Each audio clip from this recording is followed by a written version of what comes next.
Seni seviyorum değişini. Sen hayatımın dönüm noktası. Hola, Cappuccino, Cappuccinette, j'espère que vous allez bien. On se retrouve aujourd'hui pour une nouvelle vidéo, une nouvelle story time. Horreur, yeah. Cappuccino, Cappuccinette, j'espère que vous allez bien. On est toujours dans la canicule. J'ai là-bas, au loin, à l'entrée du salon, le grand ventilateur. Et à proximité, dès que je surchauffe avec toutes les lumières, j'ai mon autre petit ventilateur que je peux monter jusqu'à... Tadam! Donc franchement, ça fait du bien. Il y a d'autres têtes. Il y a une tête, ça fait effet glaçon et tout, c'est trop d'art. Donc aujourd'hui, ce sera une story time horreur, Inch'Allah. Et je pense que vous l'avez deviné au titre. On va se demander comment la personne de cette histoire, eh bien, elle va se retrouver tout simplement au beau milieu d'un mariage de djinn. Bismillah ar-Rahman ar-Rahim. On passe à la chorale.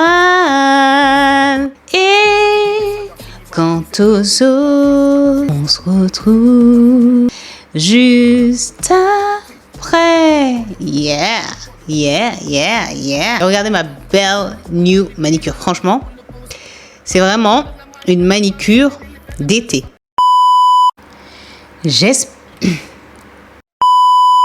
J'espère que vous êtes bien installés. Donc Cappuccino, Cappuccinette, pour cette nouvelle story time horreur, je vous emmène où?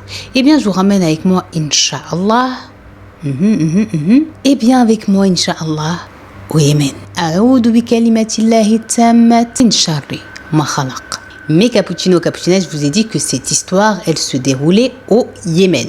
Donc, elle arrivait à un jeune homme qui se prénomme Salah. Donc aussi, il faut savoir que Salah, il était fils unique. Ça veut dire il a ni frère ni sœur. Et ils sont pas issus d'une famille riche, etc. Ils sont des gens, on va dire, lambda. Le travail qui leur permettait à cette période-là d'avoir quand même quelque chose pour payer les factures et manger. Le père, il avait une petite terre et cette petite terre, il avait construit dedans une petite ferme et c'est de ça qu'ils arrivaient en fait un peu à faire un peu de commerce parce que ils plantaient leurs légumes, leurs fruits, etc. Et il y en a une partie gardée pour eux, pour leur consommation personnelle. L'autre en fait, ils la vendaient. Aussi, donc, ils habitent dans un village au Yémen, un village assez reculé, très montagneux. Et la ferme du père, elle se trouve à 2 heures à pied. Si vous allez, bien sûr, en voiture, vous allez mettre un peu moins de temps. Mais c'est des routes quand même qui sont assez dangereuses, brumeuses. Parce que il faut savoir, plus vous montez en hauteur, plus vous avez du brouillard. Parce qu'en plus, c'est une chaîne de montagne. Et donc, mes Cappuccino, Cappuccinette, l'histoire avec Salah, elle va se dérouler, elle va se passer comment? Donc, dites-vous que Salah, ça faisait comme ça à peine 15 jours qui venait de se marier, précisément. Donc, il avait rencontré, en fait, dans son village, filles, ils ont fait plus en plus connaissance, vous savez, en soum-soum, en sous-marin. Quand ils étaient sûrs de leurs sentiments l'un envers l'autre, eh bien là, Salah, il a dit à la fille, bah c'est bon, ça y est, je vais me marier avec toi. Et toi, on va fonder notre foyer, on va fonder notre famille et on va vivre le love to love, quoi. Donc, la fille, elle était contente, elle a dit, ok. Salah, alors, il a entrepris d'en parler à ses parents. Ses parents, ils étaient contents parce qu'ils connaissaient les parents de la fille en question.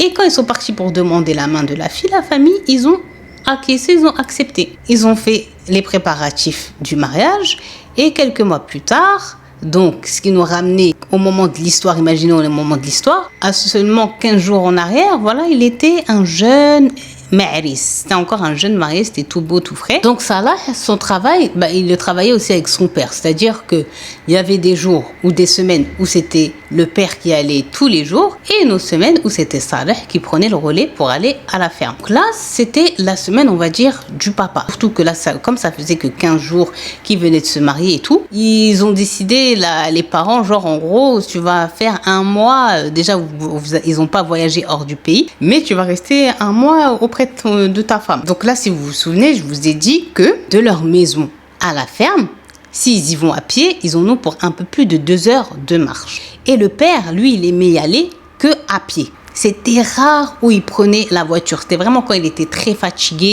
où il n'avait pas la motivation de marcher.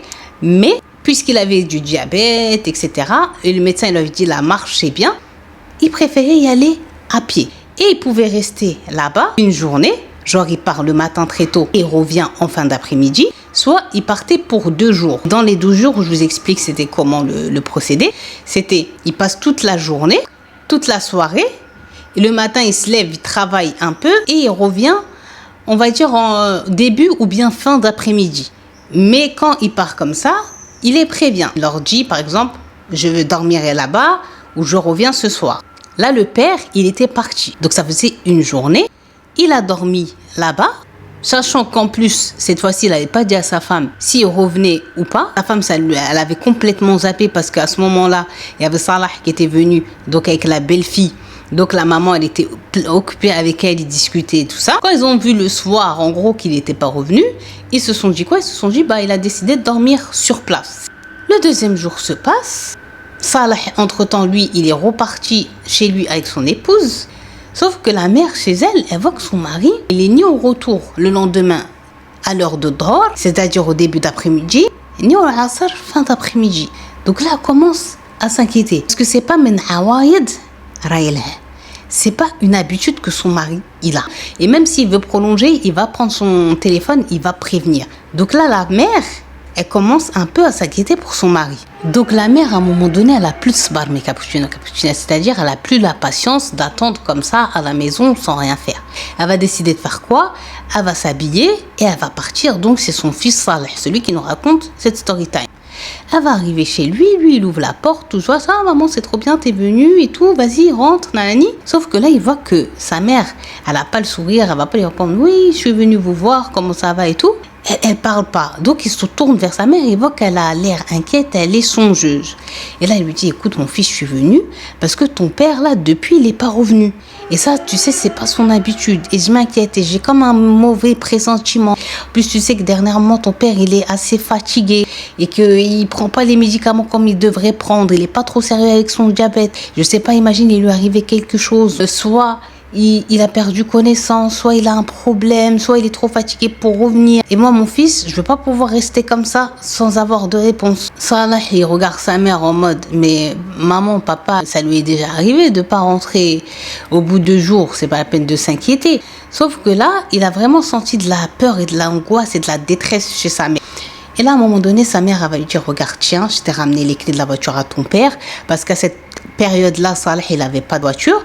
Il utilisait quand il avait besoin de se déplacer la voiture à son père. Tu vois, tu prends la voiture et s'il te plaît, mon fils, tu vas et tu vas voir si ton père, il a rien. Tu vas voir s'il va bien, s'il n'est pas tombé, s'il n'est pas en perte de connaissance ou si Leicester, je ne veux pas même le prononcer par ma bouche, mais il est arrivé malheur. On ne sait pas puisque j'essaye de l'appeler, il ne me répond pas, etc. En plus, tu sais que vers là-bas, c'est chaud, le réseau. Sa femme, elle va sortir à Salah, elle va déjà dans un premier temps essayer de rassurer la belle-mère, mais aussi elle va dire à son mari, écoute, va voir. Parce que si ta mère a dit que c'est pas normal et elle sent quelque chose, Dieu nous en préserve, va voir, ça te coûte rien. Et moi, ta mère, je la garde ici avec moi jusqu'à votre retour. Il dit à sa mère, vas-y maman, attends-moi ici, t'inquiète pas. Allah, il n'y aura que des bonnes nouvelles, tu vas voir, c'est juste toi qui as dramatisé comme toujours. Donc, il prend des mains de sa mère le trousseau de clés de voiture. Il marche jusqu'à la maison de ses parents.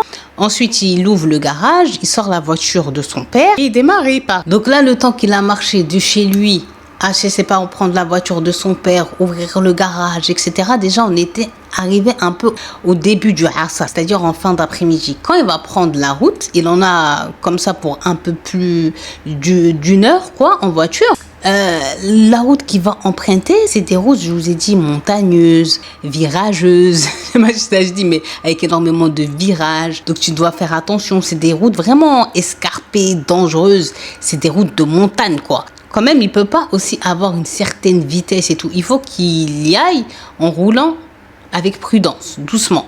Et donc aussi, comme on était en fin d'après-midi et cette histoire qui lui arrivait, c'était en hiver, la nuit, elle tombe, mais Cappuccino, Cappuccinette, eh bien, un peu plus tôt, ce qu'il fait.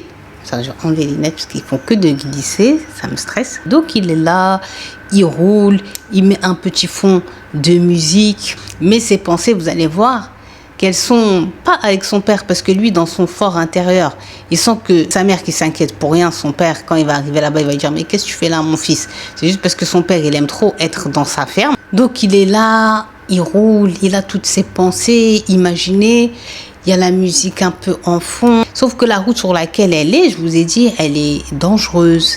Il y a des ravins, il y a des virages. La route, c'est des moments, c'est comme de la piste. C'est pas une route goudronnée lisse. Et là, il va pas faire attention à un moment donné. Il va rouler sur quelque chose. Et la chose sur laquelle il va rouler va faire que le pneu va éclater. Donc direct, la voiture, elle a un peu zigzagué avec lui, mais il l'a maîtrisé. Heureusement qu'il n'avait pas une vitesse qui était folle. Tout de suite, il va se rabattre à droite. Il ouvre sa portière, il descend, il va du côté de la roue où il sait qu'elle a pété. Il arrive, elle est vraiment éclatée. Donc là, directement, il est résigné, le pauvre. Il n'a pas le choix, il faut qu'il la change. Donc direct, logique, il se dirige vers le coffre de la voiture. Il l'ouvre, la roue, elle est là. Et il commence à chercher, vous savez, la boîte à outils et le cric pour changer le pneu. Sauf qu'il va s'apercevoir de quoi? Il va fouiller, retourner le coffre, la boîte à outils et le cric, je sais pas si ça s'appelle comme ça, hein, pour soulever la voiture et tout. Il n'y a rien de tout ça dans la voiture. Jusqu'à même, il est parti devant, il a regardé dans la boîte à gants, il a cherché partout à l'arrière, en bas des sièges et tout. Il n'y a pas. Donc là, il s'est dit, mon père, il a dû le prêter à un voisin, c'est sûr, ou un de ses potes, parce qu'il aime trop le papa de Salah. Dès que quelqu'un lui demande un service, il le rend. Sauf que là, c'était pas le moment de le faire. Donc là, il s'est retrouvé dans la panade. Donc là, le pauvre Salah, il a commencé à être résigné. Parce qu'il est parti quand même, le pauvre, essayer comme ça avec ses mains d'enlever les vis qui tiennent le pneu et tout, pour changer. Mais c'est impossible à main nue, on est bien d'accord. Pour ça, il faut des outils. Il a commencé à avoir le pauvre mal à la tête. Il a pris son téléphone. À un moment donné, il a dit, je vais appeler mes potes, je vais leur envoyer des messages pour qu'ils viennent me porter secours. Il sort le téléphone, ça, c'est pas un problème. Sauf que quand il veut appeler, ça fait que tit, tit, tit, no signal.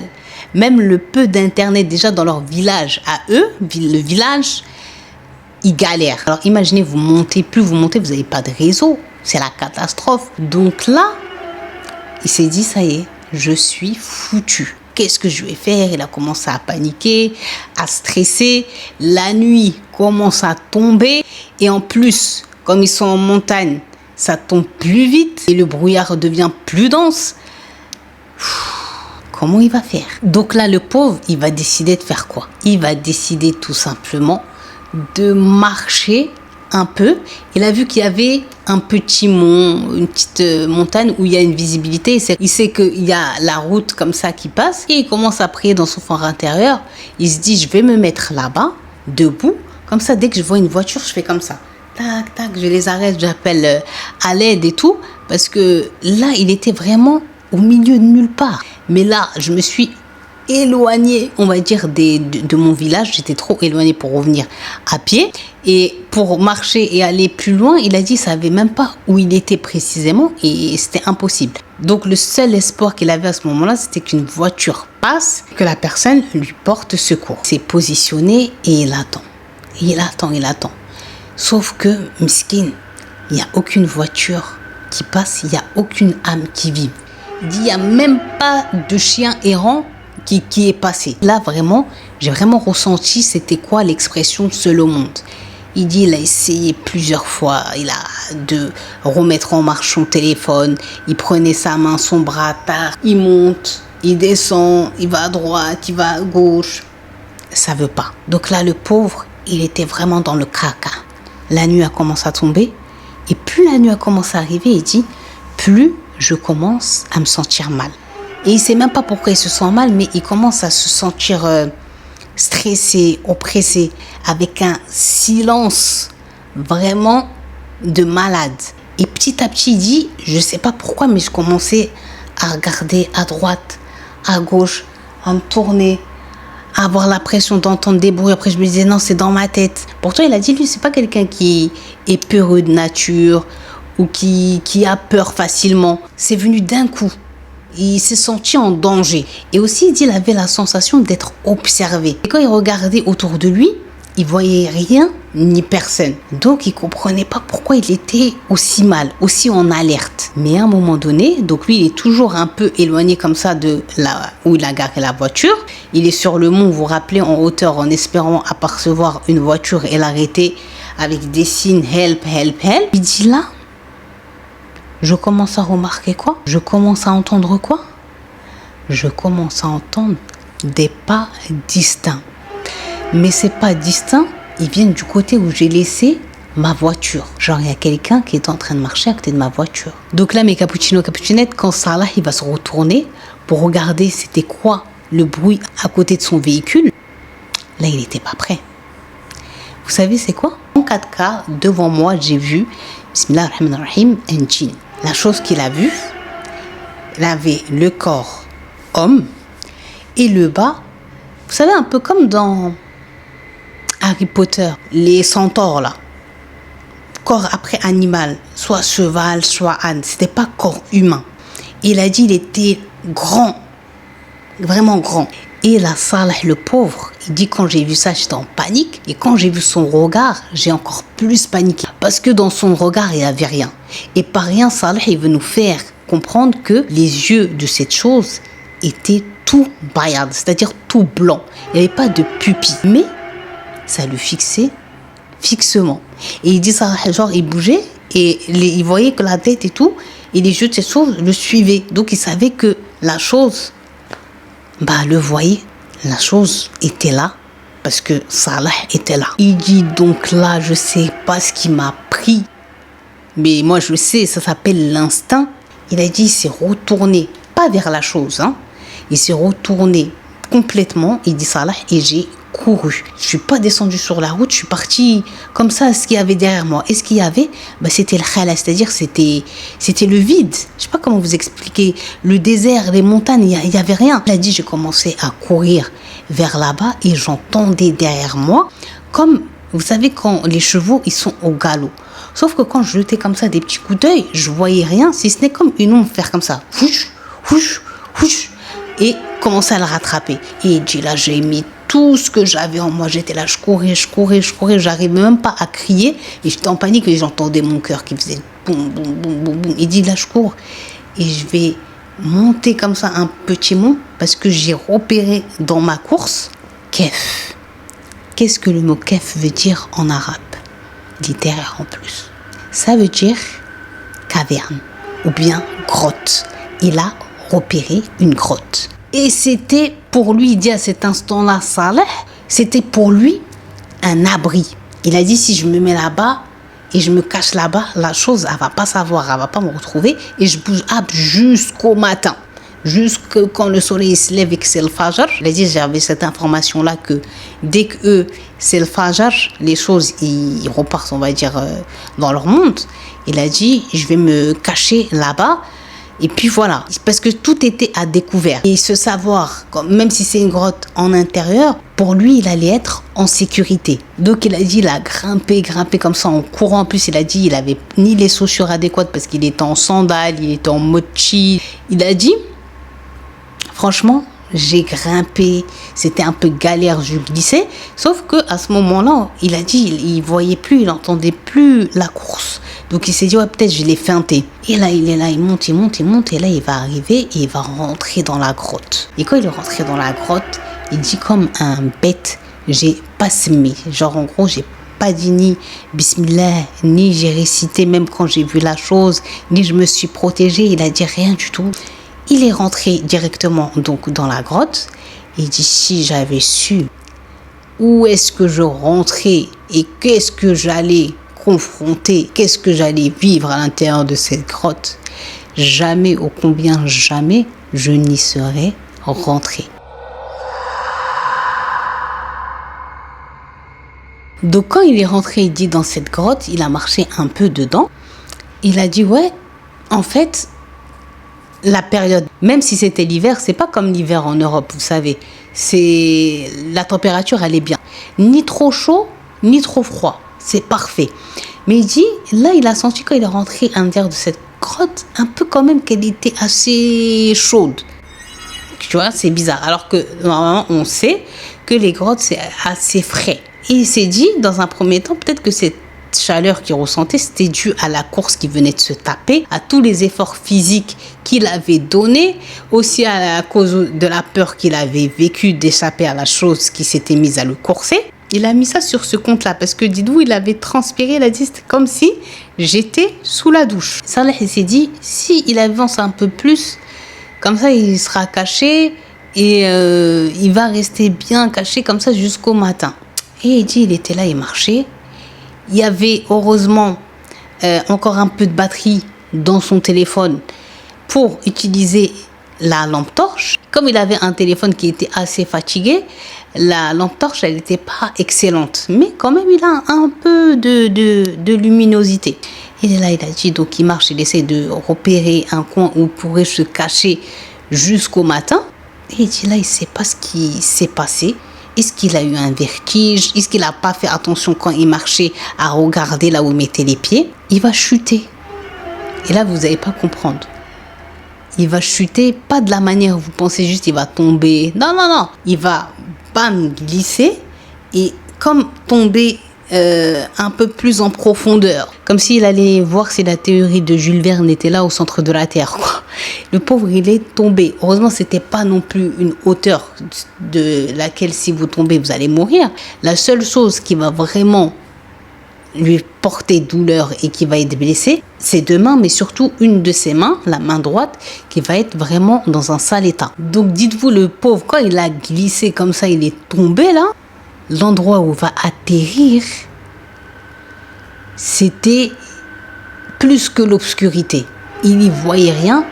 Et là, son téléphone, il était caput draconis, quoi. Il était hors service. Et donc, concernant son téléphone, il ne sait pas, il l'a perdu où. Mais jusqu'à aujourd'hui, là, dites-vous, le téléphone, il est sûrement encore dans la grotte, ok? Il s'est retrouvé, le pauvre, dans Dalam Dam, c'est-à-dire une obscurité totale. Déjà, imaginez l'angoisse. Déjà, quand il est rentré dans la grotte, celle-ci était obscure. Mais il y avait encore un peu, on va dire, avec la lune et les étoiles et la lumière de son téléphone qu'il avait, un peu de visibilité. Mais là, avec la chute qu'il venait de faire et l'endroit où il avait atterri, il n'y avait plus. Imaginez l'angoisse. Sauf qu'il dit, à un moment donné, petit à petit, c'est comme si il voyait de la lumière. Je ne sais pas comment vous expliquer. Il y a eu un peu de l'obscurité, c'est comme si elle s'est un peu estompée et il y voyait un peu plus clair. Et donc là, il va commencer à regarder autour de lui. Il ne sait même pas de quel côté il est tombé, de quel côté il a atterri. Il est tout chamboulé, il est dans la panique. Parce qu'il faut savoir qu'en plus de ça, il est claustrophobe, imaginez. Mais vous expliquez comment c'est passé d'une obscurité à ce qu'il a commencé un peu à voir, il dit, il ne saura pas vous dire. Et lui, dans son explication qui s'était donnée et dit à ce moment-là, c'est que peut-être la lumière du côté de peut-être d'une sortie. Donc là, le pauvre, malgré la douleur, le stress, l'angoisse, sa phobie, qui est la claustrophobie, va marcher. Peut-être que s'il suit ce filet de lumière qu'il a l'impression de voir, c'est vraiment un makhraj, c'est vraiment une sortie. Mais plus il dit, il avançait donc dans cette grotte, plus en fait il se sentait mal, oppressé, pas bien, angoissé. Une chair de poule a commencé à l'envahir, il ne sait même pas comment ni pourquoi. Il se sentait mouhaj, c'est-à-dire vraiment pas bien. Il sentait qu'il était dans un lieu dans lequel il n'aurait jamais dû se trouver. Donc là, il dit, il a pété un câble. En faisant quoi? Il dit, même si je savais que j'étais tombé, mais je ne savais pas encore de combien de mètres, je ne savais pas où j'étais, je sais juste que je suis dans une grotte au milieu de nulle part, Il dit, le désespoir m'a laissé commencer à hurler en espérant qu'on m'entende à l'extérieur. Et il a commencé, Ya Alam, les gens, Afako, Marjoko, s'il vous plaît, par pitié, aidez-moi, je suis dans la grotte, j'ai glissé, je suis tombé, je suis blessé. Si quelqu'un m'entend, venez à mon secours, par pitié. Bien sûr, qu'est-ce qui répondait à Saleh? C'était la voix de Saleh, c'était son écho. Il dit l'écho, comment il résonnait dans les murs de la grotte. Ça montrait vraiment que la grotte, elle est vraiment grande et que là, il est foutu. Là, Salah, il a commencé intérieurement, il dit, à pleurer. Là, il était dans la détresse totale, on est bien d'accord. Une fois que sa voix elle a fini de faire écho et que c'est redevenu silencieux, il dit là, j'ai commencé à entendre des chuchotements, des voix. Sauf que je ne savais pas d'où ça venait. Mais au début, je pensais que c'était dans ma tête. Mais non, il y a vraiment des personnes qui parlent. Au final, peut-être que je ne suis pas seule ici. Je me suis dit peut-être qu'il y a des gens qui, vous savez, ceux qui aiment découvrir les grottes, les spéologues. J'ai demandé à Jiminy, je ne sais même pas le prononcer. Les spéologues. Comment on dit ce truc? Spéléologue. Est-ce que je le prononce bien? Oui, très bien. Ok. Spéléologue. C'est nickel. Spéléologue. Ouais, c'est ça. Ouais, il est chelou. Ah, c'est peut-être un petit côté anglais qui traîne. Mais ta prononciation, elle est très bonne. Ah, j'ai pas de côté anglais. C'est moi qui ai peut-être un petit côté anglais. Ah, ok. Donc c'est bien ça, spéléologue. C'est ça, spéléologue. Voilà. Donc, le spéléologue, il s'est dit peut-être il y a des gens qui aiment ça et qui sont là. Et s'il arrive à marcher jusqu'à eux, ceux qui viennent pour faire les spéléologues là, ils font du camping. Parce que vous vous rappelez, montagne, désert, etc. Donc il s'est dit peut-être qu'ils sont en exploration et que ils vont tomber sur lui, il va leur demander de l'aide. Et puis voilà, l'histoire va se clôturer comme ça. C'était un mauvais moment. Et khair, Inch'Allah. Donc là, qu'est-ce qu'il va décider de faire? Il va décider de suivre ses voies.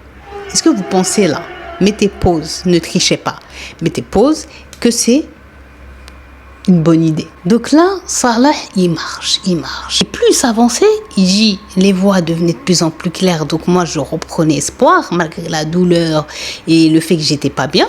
Mais aussi, je commençais à ressentir énormément de chaleur, plus que à l'entrée de la grotte déjà que j'avais ressenti. Et surtout le long du trajet, plus donc il avançait, plus il a dit j'avais chaud. Et il dit là, à un moment donné, il a commencé à voir vraiment une lumière un peu plus forte, mais aussi une chaleur importante. Et là, donc il arrive. Et en fait, il y a ceux qui ont regardé Azur et Asmar qui vont un peu comprendre un passage. Et c'est de là-bas que la lumière elle sortait, on va dire. Et donc il va rentrer là-bas.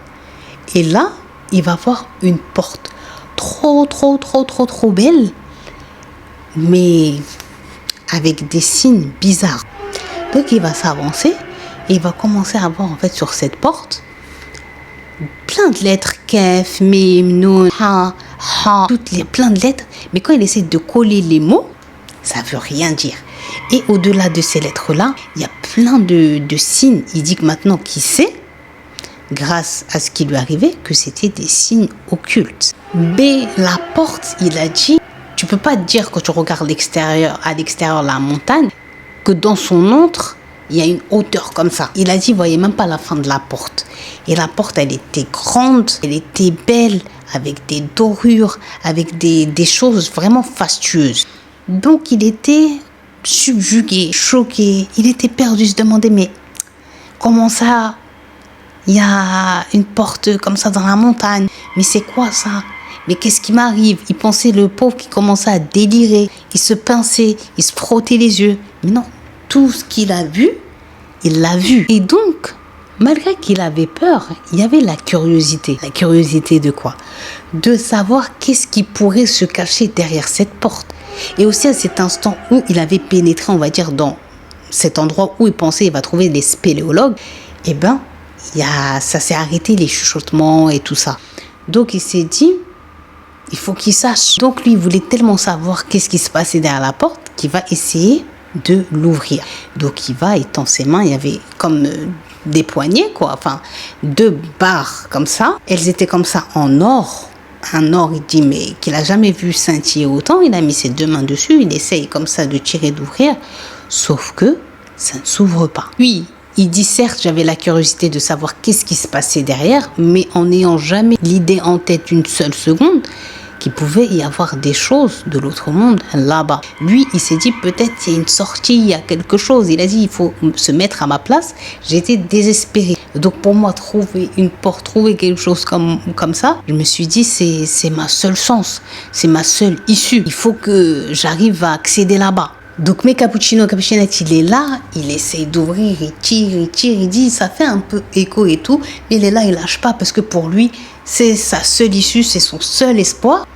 Et il dit là, petit à petit, je vais commencer à entendre derrière moi des pas lourds, mais surtout une voix qui va m'alpaguer, m'interpeller, une voix rachna, c'est-à-dire vraiment impressionnante, rock, effrayante. Et cette voix, elle va lui dire, Men ant ya gharib.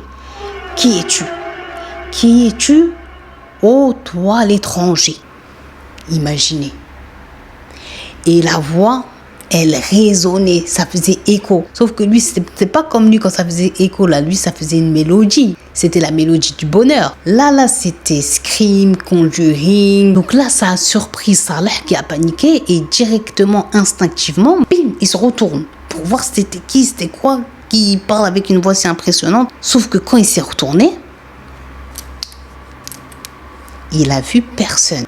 Donc, il était là en panique parce qu'il n'a pas rêvé. Et vraiment, il a looké à droite, à gauche. Il a regardé partout. Il n'y avait personne. Et là, d'un seul coup, la luminosité qu'il y avait à l'endroit, elle va s'éteindre. Donc là, pour Salah, c'était trop. Il n'a pas osé ni crier. Là, il a dit, c'est simple, c'est comme si vous aviez pris de la glu et que vous aviez collé mes pieds à mes sandales à cet endroit. Même si dans ma tête, je me disais fuis imbécile, fuis al-hamar, c'était impossible que j'arrive à bouger. Mon corps ne répondait plus à ce que je lui disais de faire. Donc il a dit là, par contre, je sentais juste mon corps trembler de la tête aux pieds. Pour moi, là, j'étais en train de vivre mes derniers instants sur Terre. Et l'expression mourir de peur, il a dit penser que c'est ça qui allait lui arriver. Penser que son cœur, ça y est, il allait lâcher parce que c'est pas soutenable pour un humain. Il dit là, pour bien rajouter plus d'angoisse à mon angoisse dans laquelle j'étais, je vais sentir 2 mains, tac, qui se sont déposées sur mon épaule, mais ces mains, elles n'avaient pas la chaleur. J'ai ressenti comme si c'était du tilj. Tilj, c'est quoi? C'est de la neige, de la glace. Les mains, elles étaient hyper froides. Et la personne, ou bien la chose là, qui a posé ses mains sur les épaules de Saleh, était derrière lui. Parce qu'il a dit, j'ai senti un poids derrière moi. Il dit là, quand je voulais genre me tourner pour voir, il dit, ça l'a bam, bloqué. Et ça lui a murmuré comme ça à son oreille droite. La teltafet.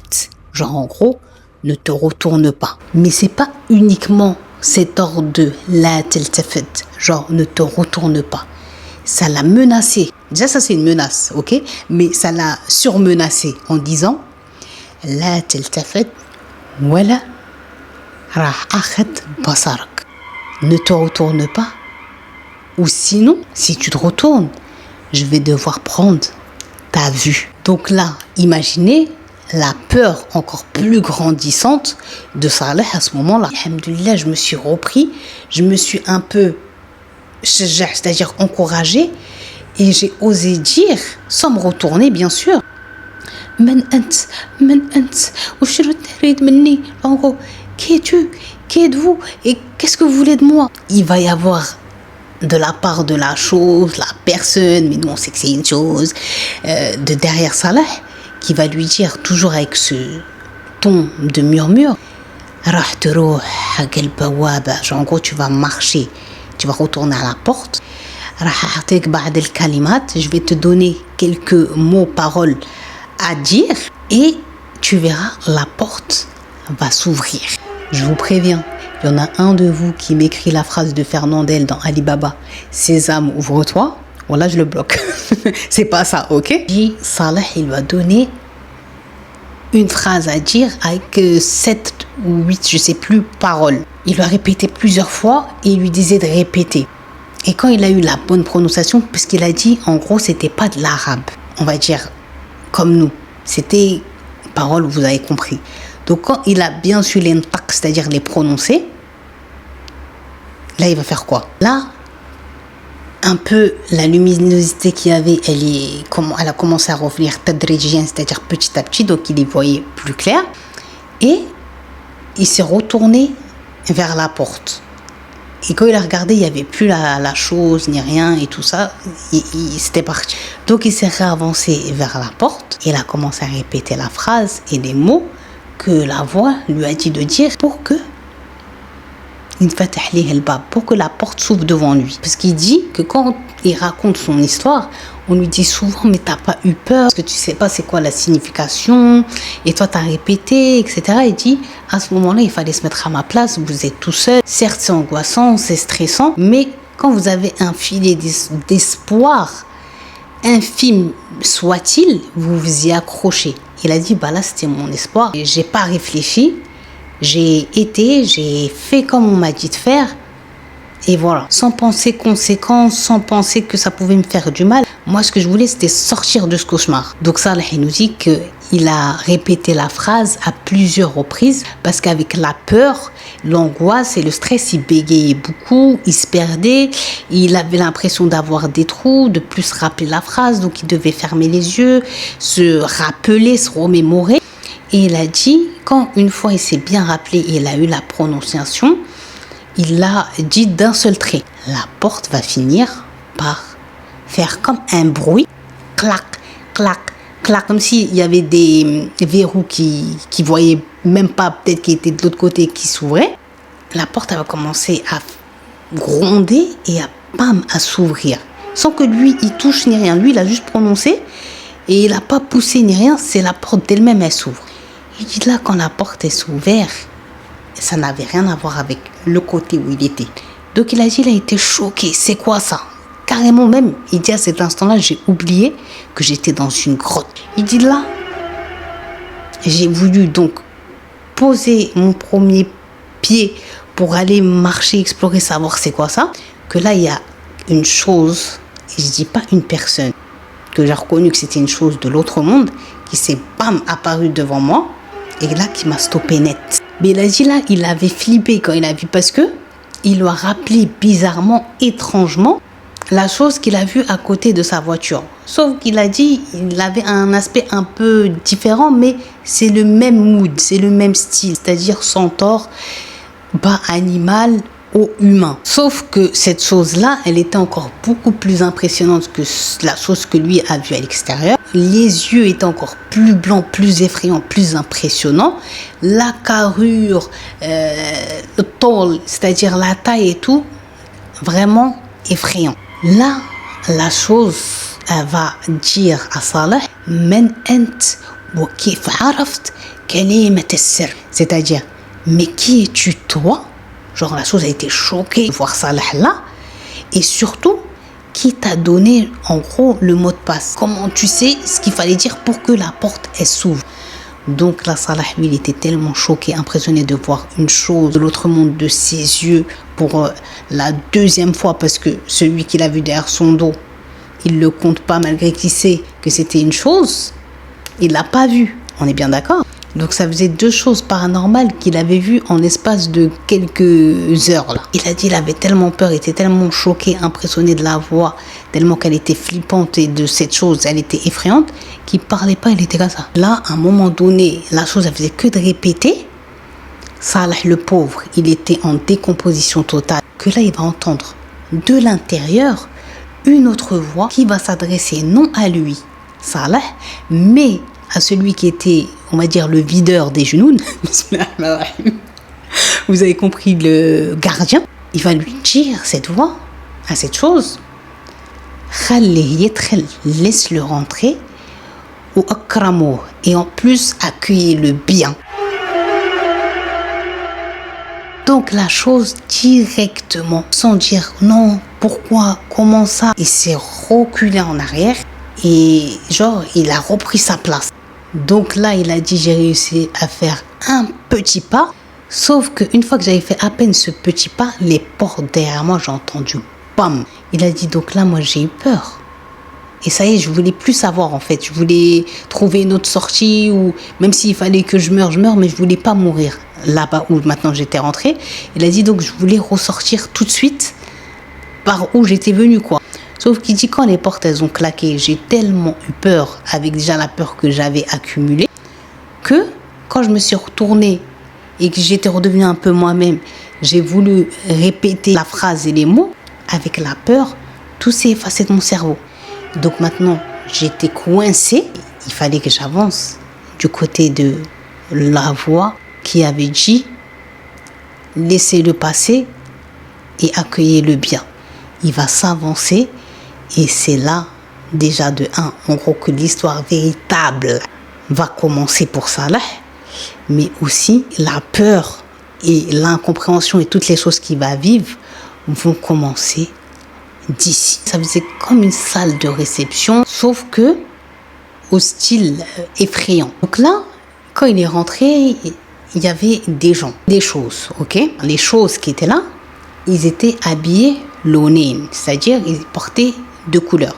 Donc, il y avait un groupe qui était habillé en rouge et l'autre groupe qui est habillé en vert. Et il y avait une personne de tout le monde qui était habillé en full black. Il ne savait pas pourquoi ça lui arrivait ça à lui. Qu'est-ce qui lui est arrivé? Est-ce que ça lui arrivait véritablement? Est-ce qu'il ne rêvait pas? Il se pinçait à plusieurs reprises, mais il ne rêvait pas.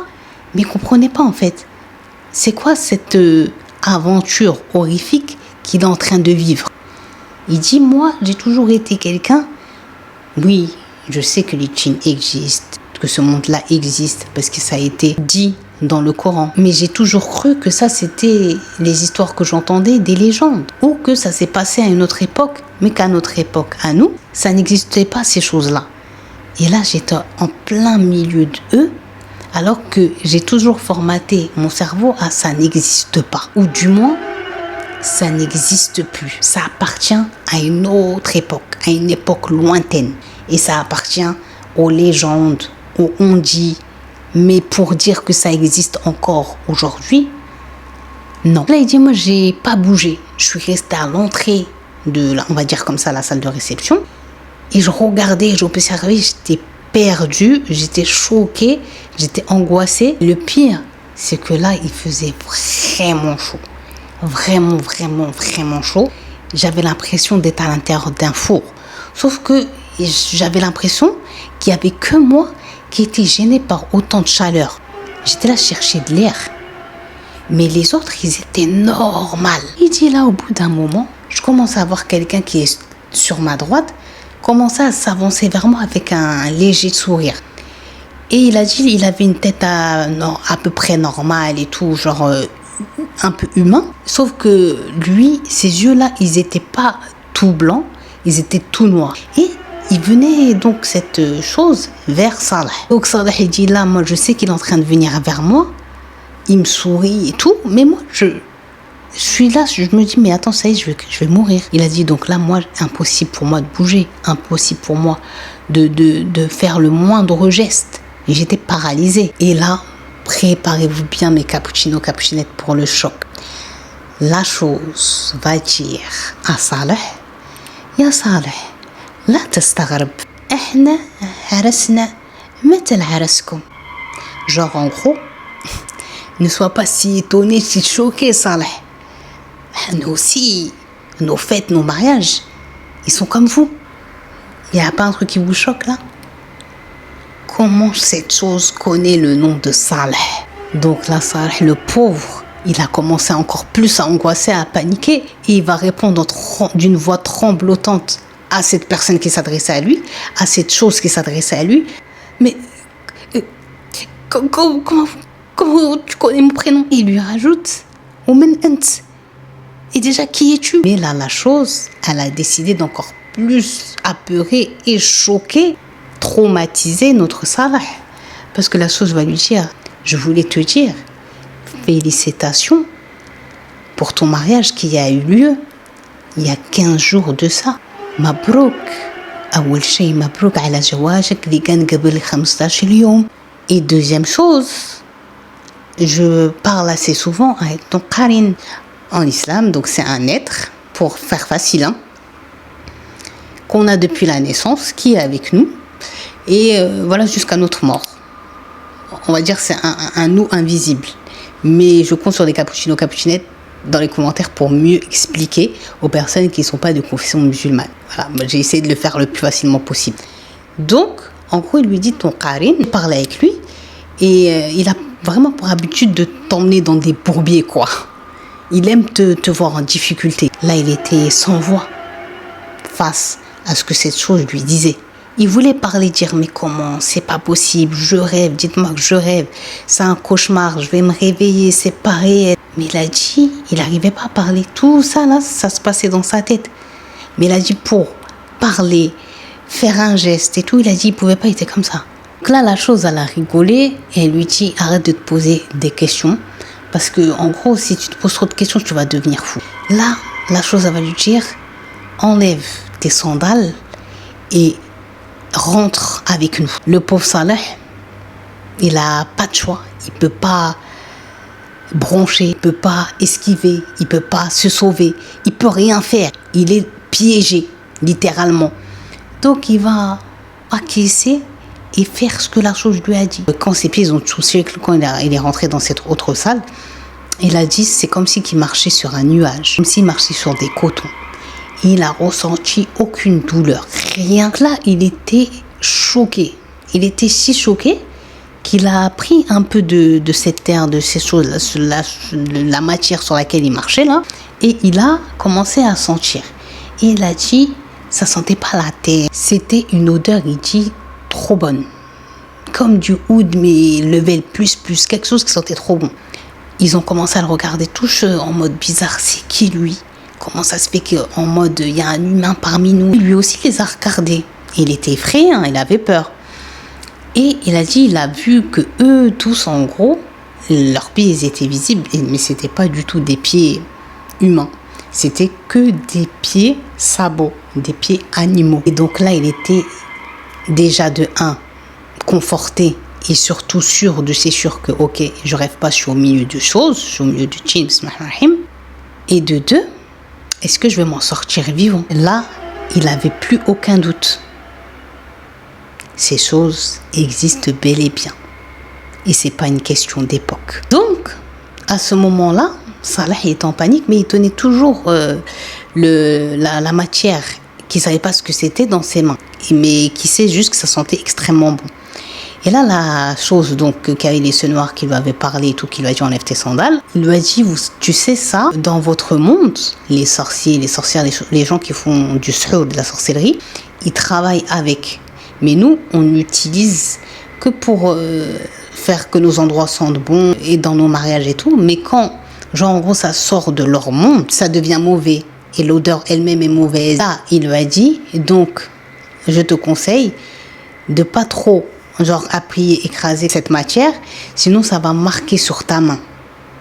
Et ça peut même te rendre un zuhri. Là aussi, je compte sur les cappuccinettes pour expliquer ce que c'est. Donc ça peut lui apporter quelque chose de mauvais. Donc il lui a dit de relâcher ça. Parce que genre en mode, ça, c'est pas bon pour lui, pour l'humain en gros. Il a relâché ça, il a nettoyé sa main. Salah, celui qui était habillé en tout noir, le seul, parce que les autres, vous vous rappelez, sont tous habillés soit en rouge, soit en vert. Il était de nouveau dans cette pièce-là. Et il dit à un moment donné, il a commencé à avoir doufouf, c'est-à-dire de la musique, des tambours et tout. Et les invités qui étaient là, il a dit, ils ont commencé à danser bizarrement en se tapant comme ça, la poitrine, et en faisant du bruit. Et il a dit, la musique, elle faisait peur. Et ça faisait écho dans la grotte. Il a dit, c'était impressionnant. Il était choqué. Il n'osait pas bouger. Il dit, à un moment donné, il a commencé à entendre des voix féminines, des youyou. Quand Quand il a regardé en direction, il a dit il y avait 4 femmes. Les 4 femmes, elles étaient habillées que en vert. 2 femmes de chaque côté et la mariée, elle était au centre. Et il a dit elle était habillée tout en or. Avec des bijoux, il a dit qu'il a jamais vu, mais de la tête aux pieds en or. Elle avançait et quand elle avançait, en fait, les gens, c'est comme si qu'ils lui avaient fait un espace, une allée pour que elle passe. Et il dit là, quand elle s'est approchée de plus en plus du côté de Salah, elle s'est stoppée et elle s'est retournée comme ça. Genre en mode, j'étais choquée, c'était qui lui? Il n'était pas sur la liste. Et là, elle l'a regardé, sauf que là, il dit Salah, quand il l'a vu, il a dit il aurait préféré être aveugle, tellement qu'elle faisait flipper. De loin, il a dit, parce que lui, il avait que les trucs qui scintillaient, l'or et tout qui brillait. Il n'avait pas très bien vu sa tête. Mais quand elle s'est approchée, il a dit, subhanallah, j'ai jamais vu ça. Il a dit, même si je veux le décrire, c'est impossible parce qu'il n'y a aucun cerveau lucide humain qui peut décrire ça. Donc, une fois qu'elle l'a regardé comme ça, ils ont continué la procession et elle est partie s'installer à côté de celui, je suppose, qui est son mari. Et les choses, ils se sont comme prosternés devant eux. Et il dit, lui, Salah, il était là choqué.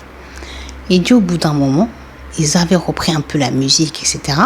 Il dit là une chose, mais vraiment de petite taille, qui va rentrer et qui tenait dans ses mains comme un plateau. La personne là qui tenait le plateau, qui avait une taille petite, commençait à donner ça aux convives.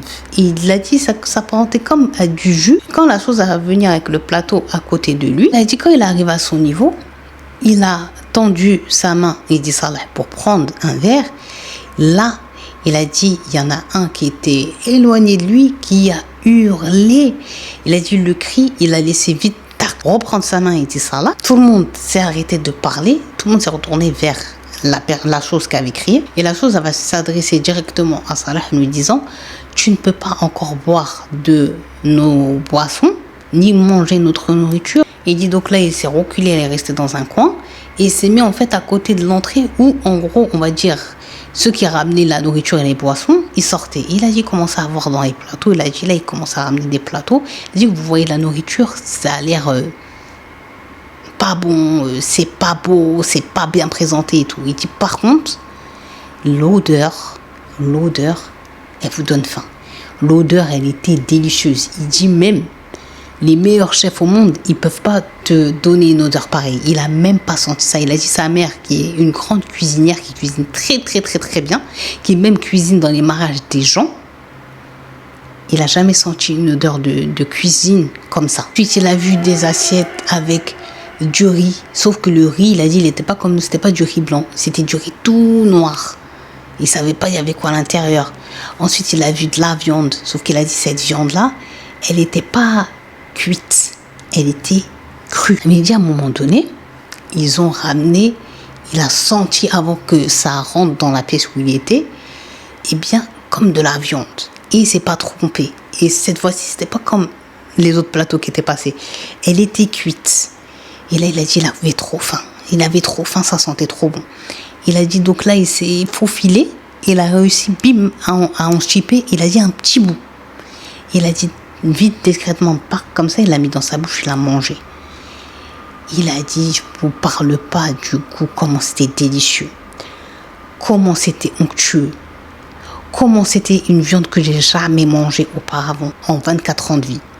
Mais il a dit, tout de suite après, le petit bout, comme ça, il a dit net fin, comme ça, le petit bout qu'il a pris de viande, là, de cette viande, son ventre, boum, il a enflé. Comme s'il avait, il a dit manger à lui seul des kilos de viande. Donc là, ça a commencé à lui donner des douleurs abdominales incompréhensibles. Juste avec le petit bout qu'il a mangé. Mais parce que c'est pas une nourriture déjà qui lui était destinée, mais faite pour les humains. C'est leur nourriture à eux. Donc là, il dit à cet instant-là, il n'avait plus aucune notion du temps. Il savait plus où il était. Il était vraiment plus lui-même. Et il avait peur. Il n'était pas bien, il ne savait pas s'il allait s'en sortir. Donc les choses, à un moment donné, ça, elles ont fini de se restaurer. Et donc la fête est repartie. les musiques, les doufouf, c'est-à-dire les tambours et tout ça et tout ça. Et lui, il était encore de plus en plus choqué. Il savait pas s'il allait s'en sortir. Il a dit des choses que jusqu'à aujourd'hui, il n'arrive pas à oublier. Il dit à un moment donné, un peu la rythmique, elle a changé. Il a vu que ils ont commencé comme à faire place et ils se sont tournés vers comme une porte. Et là, ça s'est ouvert et il a vu des personnes, des choses entrer, mais qui portaient énormément de cadeaux et ils sont partis déposer ça devant le marié et la mariée. Il a dit, la seule chose qu'il a remarqué, c'est que ceux qui venaient déposer des cadeaux, ils déposaient des cadeaux, ils se prosternaient et repartaient. Et il a dit, ça défilait comme ça. Il dit, à un moment donné, il y en a un qui va rentrer et là, ça va un peu partir en cacahuète. Il a dit, il y a un vieux monsieur qui est rentré. Il avait une taille petite, il avait des cheveux et une barbe longue et fournie, blanche, d'une blancheur qui est écarlate. Et il n'avait pas une tête effrayante et tout, juste une tête vraiment d'un vieil homme. Tu voyais bien toutes ses rides et tout. Il était vieux. Pour se déplacer, ce vieil homme, il s'aidait d'une assa, c'est-à-dire d'un bâton. Ceux qui étaient vers la porte, il a commencé à voir que les convives, ils commençaient à donner leurs mains à ce vieux. Et le vieux, comme s'il touchait ou il embrassait, je ne sais pas ce qu'il faisait exactement. Et les convives, ils avaient l'air ravis, honorés que ce vieux-là les ait touchés. Jusqu'à il est arrivé aux 4 femmes qui avaient accompagné la mariée, ils ont fait le même geste, le marié et la mariée pareil. Après, il a commencé donc à tourner pour aller dire, pour saluer les autres. Et là, il va commencer de plus en plus à s'approcher de qui? De Saleh. Mais là, quand cette chose elle va arriver auprès de Saleh, il va le regarder, il dit avec un regard noir, où Saleh il a dit, je pensais que j'allais mourir. Il a regardé avec un regard effrayant, plein d'horreur, plein de choc. Il a dit, son visage, il a grimacé. Il lui a dit, men anta ou men samah lak tadkhal hada al-makan. En gros, mais toi t'es qui? Mais qui es-tu? Et qui t'a donné l'autorisation de rentrer ici? Qui t'a donné l'autorisation de rentrer dans notre monde et d'être parmi nous? Donc ça, là, il a dit, les voix des autres que j'ai entendues, c'était des voix de comptines. Il a dit, c'est une voix que je souhaite à personne d'entendre. Là, ça n'avait pas résonné. Là, la grotte, carrément, elle avait tremblé. Donc là, il était en panique, Saleh. Il ne savait pas quoi répondre. Il avait peur. Il cherchait comme ça dans l'assistance celui qui l'avait bien accueilli, qui était gentil. Il ne le voyait plus. Donc, il ne savait pas quoi faire. Il ne savait pas quoi répondre. Donc là, Mskin, il a dit, je sais pas, comme un teubé pour essayer de calmer la situation, il a dit, je lui ai tendu moi aussi ma main. Il a dit, donc j'ai tendu ma main. Je pensais que signe d'apaisement. Voilà, cherchez comment vous imaginez ça. Il a dit là, il l'a regardé encore plus énervé. En plus, il lui a donné la main qui était blessée. Vous vous rappelez, quand il était rentré dans la grotte et sur laquelle il était tombé. Il l'a tapé avec le bâton qu'il avait. Il lui a mis un coup pram dessus. Mais c'était même pas fort en vrai. Il a dit, il l'a juste baissé comme ça, dégage ta main. Mais il a dit, c'est comme si il lui avait mis un coup avec une hache ou truc. Il a dit, il pensait que sa main elle allait tomber tellement que ça lui a fait plus mal que la douleur initiale qu'il avait déjà. Il avait oublié la première douleur. Il a dit, il sait pas, c'est comme si ça lui a remis ses neurones enfin en place. Et là, il a dit avec la douleur, il n'a pas fait ou quelque chose. Il a dit il a dit ça qui est sorti. Alors qu'il a dit, il n'avait même pas l'intention de dire cette phrase. Mais c'est cette phrase qui est sortie de sa bouche. Il a dit, quand il a dit ça, la protection, on se demande pourquoi il n'a pas dit ça depuis le départ. Depuis qu'il a vu la chose à côté de la voiture, peut-être ça l'aurait fait fuir. Là, écoutez ce qui va se passer. Entre parenthèses, Saleh, il dit, c'est quelqu'un qui prie, qui a l'habitude de dire ses protections et ses invocations. Il dit là, il ne sait pas. C'est comme s'il y avait eu quelque chose ou une chose qui l'a empêché de prononcer ces paroles-là, les paroles divines, les paroles de protection, de dire du Coran. Je dis à cet instant, il ne peut pas expliquer comment cette phrase, parce que lui, il allait juste hurler et pleurer, c'est cette phrase qui est sortie. Il n'a rien compris, il y a eu un bruit, comme un tonnerre. Et il a vu les gens qui étaient là, ils ont hurlé. Ils n'avaient plus la forme dans laquelle lui, il les avait vus. Tout le faste qui avait, tout le truc mariage, tout ça a disparu. Là, quand il a vu ça l'a là, il a dit c'est ça que ça l'a encouragé. Et il s'est réveillé, il est revenu à lui. Et là, il a dit tout ce qu'il connaissait encore en invocation, en protection, il récitait et sa voix faisait écho. Et plus sa voix faisait écho, plus aussi les choses, elles hurlaient, plus il entendait des choses effrayantes. Mais il a dit, c'est encouragé, il a dit de façon foutu pour foutu. Il préférait mourir en ayant essayé de se protéger et en étant protégé qu'en n'ayant rien fait. Aussi, c'était pas tous qui s'étaient comme transformés. Non, il y en a, ils sont restés, ils étaient là, genre là, mais sauf qu'ils s'étaient tous retournés vers lui, que le regardaient comme ça et qui voulaient comme venir l'attaquer pour lui faire du mal. Sauf qu'il a dit qu'il a senti qu'il était à l'intérieur d'une boîte en verre protégée et que en fait ça les laissait pas s'approcher de lui. Ils s'arrêtaient, il y avait quelque chose qui les empêchait. En fait, Dieu, il lui a fait barrière, tout simplement. Et il a dit, donc, quand il a vu ça l'a encore une fois encouragé. Il est resté ainsi à réciter. Sa voix, elle était portée par l'écho, il était aidé, jusqu'à que tout ce qui soit devant lui, tout a disparu. Là, comme tout avait disparu, tout est redevenu en état normal de la grotte, c'est-à-dire tout était devenu obscur et sombre. Il n'y voyait plus, rien. Donc là, il était en panique, mais quand même pas comme au début de l'histoire, parce que maintenant, il savait qu'il avait son arme, à savoir les paroles divines. Donc, qu'est-ce qu'il va décider de faire? Le pauvre, c'était rester sur place et réciter et demander à Dieu de l'aider, de lui trouver un makhraj, c'est-à-dire une sortie, une issue, pour qu'il s'en sorte. Et à un moment donné, il était comme ça. Et là, avec la fatigue, la peur, l'angoisse, mais quand même l'adrénaline de s'en sortir, il dit comme ça, au loin, il commence à apercevoir une lumière. Il dit là, il n'avait plus rien à perdre. Donc, il s'est décidé et il s'est encouragé à avancer malgré qu'il n'y voyait rien. Il n'y avait que cette lumière qui suivait, mais qui n'éclairait pas là où il était. Pendant toute son ascension, pendant toute sa marche, sa bouche n'a pas, c'est-à-dire sa bouche ne s'est pas arrêtée de dire le Coran, les invocations, les protections, l'aide à Dieu. Et il avançait comme ça, il progressait comme ça, jusqu'à qu'il a atteint finalement, il dit, il ne sait pas combien de temps ça lui a pris, tellement que ça, il n'avait plus aucune notion. Et cette fois-ci, alhamdoulilah, ce n'était pas une lumière comme ça, c'était la lumière du jour. Sauf que la sortie, elle était vraiment étroite. Il dit, donc là, j'avais de la chance d'être assez svelte. Et il a dit, même s'il s'est écorché, il s'est tordu dans tous les sens et tout ça, il a tac, zumbaïsé son corps et bim, il est sorti, alhamdoulilah, de ce cauchemar et de cette grotte.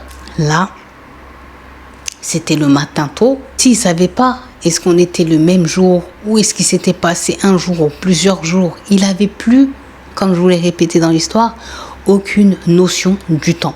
Tellement que le temps dans cette grotte lui a paru long. Le pauvre, il était perdu. Il a commencé, la première chose, c'est qu'il voulait s'éloigner le maximum de cette grotte.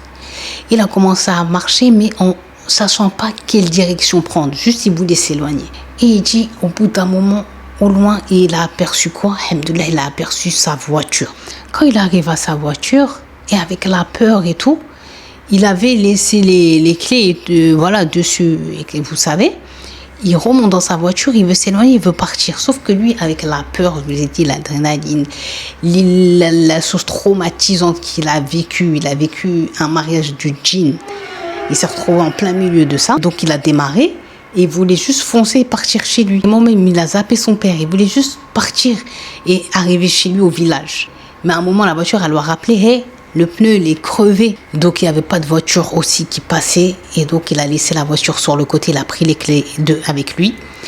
Et il n'avait pas le choix de retourner à son village à pied. Et donc il a marché comme ça, le pauvre sourd, en étant fatigué, épuisé, que ce soit moralement et physiquement, mais il est parvenu au bout d'un moment au village. Salah, il est arrivé et tout.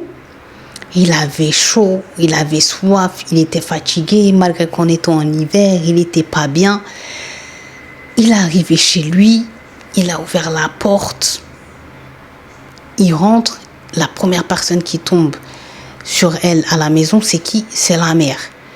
Sauf que quand la mère elle a vu son fils, elle s'est reculée comme ça, elle a hurlé. Alors lui-même, il a tremblé, il était en panique avec ce qu'il venait de vivre, il s'est retourné, il a vu qu'il n'y avait rien derrière lui. Donc il va dire à sa mère, pourquoi tu cries comme ça? Il y a quoi? Tu me fais peur? Et là, la mère, elle n'arrive pas à parler, elle est en panique. Donc la mère, la seule chose qu'elle va dire, c'est Boussaleh, Boussaleh. Elle appelle son mari. Donc Saleh, il va comprendre que le père, il est rentré. Quand le père, à son tour, il voit son fils, lui-même, il va être choqué, il va avoir la même réaction que la mère. Il ne comprend pas pourquoi ses parents, ils ont une telle réaction, ils ont l'air d'être choqués, en même temps apeurés et tout, ils parlent pas, bref, il y a un truc. Donc là, déjà, lui, quand il a vu son père, il était rassuré, il lui a dit, mais papa, mais t'étais où? Pourquoi tu nous as pas dit que t'allais rester tant de temps? Maman et moi, on s'est inquiétés pour toi. Et il va lui dire, mais mon fils, j'ai essayé de t'appeler pour te dire, parce que dites-vous que le père, il était revenu à la maison, même pas une heure après, que Salah il soit parti. Sauf que je vous ai dit quoi, dans la montagne et tout, le réseau il est pas bien, ça capte pas. Ils ont essayé de l'appeler pour lui dire de revenir. Pas la peine de te déplacer jusqu'à la ferme, ton père il est là. Sauf qu'après, vous savez, la mésaventure qui lui est arrivée. Maintenant, celle qui va venir et qui va à son tour être choquée, ça va être la femme de Salah. Et Salah, il va voir qu'elle a la même réaction, le même regard, le même choc que son père et sa mère. Donc là, lui, il est de plus en plus mal. Sauf que là, sa femme, elle va s'avancer. Elle va lui dire, mais qu'est-ce qui t'arrive, chérie? Pourquoi t'es comme ça? Qu'est-ce qui s'est passé? Et lui, il comprenait pas. Pourquoi je suis comment? Et donc là, sa femme, elle va le prendre par le bras et elle va le traîner jusqu'à la salle de bain. Et elle va lui dire, regarde-toi. Et quand il va se regarder, Salah lui-même, il va avoir la même expression que eux, ils ont eu. Et il va reculer et hurler quand il va se voir. Pourquoi? Dites-vous qu'il avait pris des rides qu'il n'avait pas. C'est comme si qu'il avait vieilli. Et au-delà de ça, chacun de sa belle chevelure brune, chacun de ses cheveux qui étaient sur son crâne est devenu blanc. Il n'avait plus un seul cheveu brun, zéro. Et là, vous allez me dire, mais comment ça se fait qu'il ne s'est pas vu dans le miroir de la voiture ni rien? Vous savez que eux, au Yémen et dans le Golfe, quand ils sortent, ils ont le Shilal, c'est-à-dire ils mettent un châle sur leur tête. Et lui, quand il est arrivé à côté de chez lui, il était tellement fatigué, il avait chaud, il a eu chaud à la tête. En fait, en rentrant, en même temps, il a enlevé son truc de la tête. Voilà, c'est aussi normal que ça. Imaginez le pauvre. Donc quand il s'est vu, il était ultra choqué. Il a touché aussi son visage, il ne comprenait pas. Les rides, là, la peur, l'expression qu'il avait, c'était la peur. Tout ça, c'était les conséquences de la peur, de toutes les choses qu'il a vues et que son corps et que son cœur et que son cerveau n'ont pas pu accepter. Et le pire aussi, c'est qu'il a disparu. Non comme il le pensait une seule nuit, mais il a disparu, ça faisait 5 jours. C'est pas une dinguerie. Son père, il va lui dire qu'avec les gens du village, des villages aux alentours, ils étaient sortis pour le rechercher. Ils n'ont pas vu la voiture. Pourtant, son père, il lui a assuré et il lui a juré, et tout le monde lui a juré, qu'ils étaient passés par la route par laquelle lui, il a laissé la voiture. Ils étaient choqués quand ils ont vu. Donc là, ils ont tout de suite compris qu'il s'était passé quelque chose de grave. Pour que tes cheveux et que ton physique il change aussi littéralement de manière aussi brusque, c'est qu'ils ont senti sa famille qu'elle avait vécu une dinguerie. Là, dans le village, ça s'est propagé, c'est bon, Salah il est rentré, mais quand les gens ils venaient le voir pour savoir si ça va, etc., et que le voyaient, ils étaient choqués. Et quand ils disaient, mais qu'est-ce qui s'est passé, Salah il n'arrivait pas encore à parler et à raconter, à dire ce qui s'était passé, jusqu'au jour où il a raconté à sa femme et ses parents ce qu'il avait vécu. Là, sa mère et sa femme, ils étaient sous le choc quand ils ont entendu son récit. Et son père aussi, il était choqué, mais il lui a dit, quand tu as disparu, je me suis dit ça, mais pas autant. Je pensais pas autant. Mais il dit, ici c'est très connu dans la région où ils sont eux au Yémen, que dans leurs montagnes, les choses y vivent. Donc il a raconté, après il a dit qu'il voulait revenir avec la voiture, mais tellement avec le choc, il avait oublié par rapport aux pneus. Donc là, lui et son père avec des voisins, il les a ramenés Saleh jusqu'à l'endroit, mais il était en panique de retourner là-bas, mais son père il lui a dit t'inquiète pas, c'est la journée, tu restes auprès de moi. Et le père de Saleh il va lui dire écoute mon fils, je veux que quand on arrive au village, vu ce que tu m'as raconté, ce qui t'est arrivé, que la chose t'a frappé, etc., tout ce que tu as vécu et tout, ça se trouve que c'est-à-dire j'ai peur que un d'eux t'ait possédé. Le père il a dit je préfère qu'on aille checker, sait-on jamais. Donc il lui dit quand on va arriver au village, on va aller chez un imam, il va te réciter un peu dessus juste par précaution. Saleh il lui dit il n'y a pas de problème. Donc quand ils sont arrivés au village, le père comme il connaît très bien l'imam, il est parti directement chez lui, il lui a raconté en vite fait, il lui a dit c'est bon, il n'y a pas de problème, je vais lui réciter dessus. Donc l'imam il a commencé à réciter, mais alhamdoulilah, Dieu merci, il n'y a eu aucune réaction de la part de Saleh. Alhamdoulilah, il n'a pas été possédé. Donc là, l'imam, il était tellement lui aussi subjugué, impressionné, choqué, parce que lui aussi il a participé aux recherches et tout, il lui a dit de lui raconter tout, dans les moindres détails comme moi je vous ai raconté. Et donc là, il lui a dit ouais, ça se voit que, on va dire Dieu merci quand même dans ton malheur, ces djinns, bismillahirrahmanirrahim, étaient gentils. Zahma, t'es pas tombé sur des mauvais. Mais que le petit, le vieux, celui qui t'a tapé, leur king là, leur roi, ça devait être un de leurs rois ou quelqu'un d'important là, il n'était pas content de ta présence. Et donc il s'est passé ce qui s'est passé. Alhamdoulilah, c'est ce geste là sans doute qui a fait que t'as retrouvé ta lucidité. Il n'a plus jamais revécu d'autres phénomène paranormal. Il dit Dieu merci parce que voilà, c'est bon, j'ai vécu une dinguerie que moi-même je ne m'étais pas imaginé. Et il dit le pire, c'est que le jour où j'avais entendu l'histoire de Nora Tagaga, de cette chanteuse au Koweït qui a chanté dans un mariage de djinn, il dit j'étais parmi les sceptiques, parmi ceux qui ont dit non, ils ont fabulé, ils ont rajouté, c'est impossible et tout. Il a dit, moi, maintenant qu'il l'ait vécu, je sais ce qu'elle a dû vivre. Par rapport à son physique, qu'elle avait énormément maigri, qu'elle avait l'air d'avoir pris en âge et tout. Il dit, c'est ça, c'est le choc. Et il a dit, parce que lui, il a eu la même chose physiquement. Et avant de finir véritablement cette histoire, il fallait que je vous dise, concernant sa main qui était blessée et vachement amochée, il a subi plusieurs opérations. À la suite de ça, de la rééducation.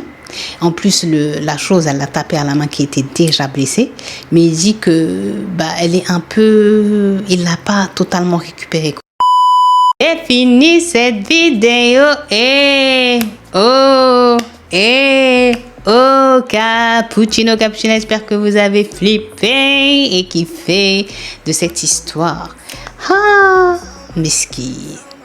Je pense que s'il savait tout ce qu'il allait vivre, tout ce qui allait arriver, et surtout de savoir que son père, même pas une heure après, il est revenu à la maison, je pense qu'il n'aurait pas bougé. Mais comme il dit Saleh, c'était son mektoub, c'était écrit et il devait vivre ce qu'il a vécu. Parce qu'il dit peut-être que peut-être que je me moquais, j'y croyais pas. Et le fait de défier, de dire ça n'existe pas, Dieu m'a prouvé par A plus B que ça existe. Et à la fin, il m'a aidé à me sortir du bourbier dans lequel j'étais. Mais il dit, franchement, j'ai eu de la chance. Il a dit, à chaque fois que je raconte cette histoire, les gens, ils restent comme ça devant lui, bouche bée. Tellement que tu te rends pas compte de la dinguerie que tu as vécue, je crois. Et il dit, il pense qu'à force de raconter son histoire et tout, maintenant, en fait, c'est pas que ça lui fait plus rien, mais c'est que c'est quelque chose qu'il devait vivre et il l'a vécu. Donc dites-moi ce que vous en pensez en commentaire. Si vous avez regardé jusqu'à ici, écrivez en commentaire le mot grotte. Comme ça, je sais que vous êtes parti jusqu'ici. En tous les cas, je vous remercie d'avoir regardé. N'oubliez pas de liker cette vidéo, de vous abonner si ce n'est pas toujours fait, de booster aussi la vidéo, de venir me suivre sur Instagram, TikTok et Snapchat. Je n'ai pas de Twitter ni de Facebook. Et d'ici la prochaine vidéo, portez-vous bien. Je vous fais de gros bisous. Merci de m'avoir encore une fois regardé et je vous dis à très très vite. Ciao!